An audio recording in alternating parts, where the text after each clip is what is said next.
Hey guys, in this video I'm going to show you how to download and install Coinbase on your PC or laptop using two different methods. If you find this video helpful, please consider to like this video and subscribe to my channel.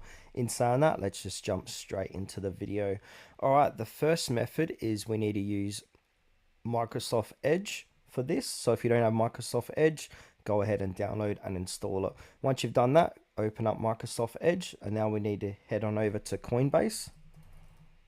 It's coinbase.com. All right, now, so once we're here, we want to click onto three dots on the top right hand corner of the page and then click into apps, and then it'll say install Coinbase.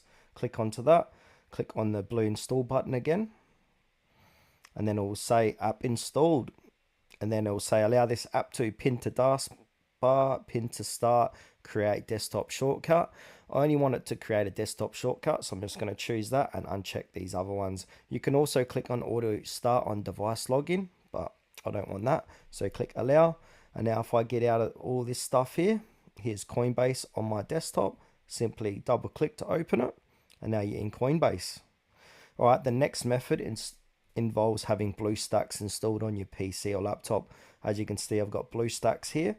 So if you don't have BlueStacks, I will leave a link in the description below how to download and install it properly.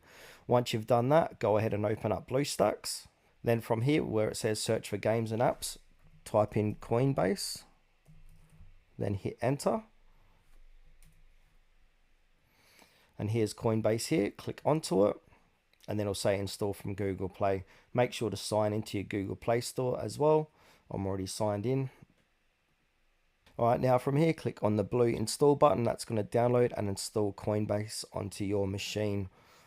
Once you've done that, you can simply sign up or sign into Coinbase as user and use it as an app as you normally would on your mobile device.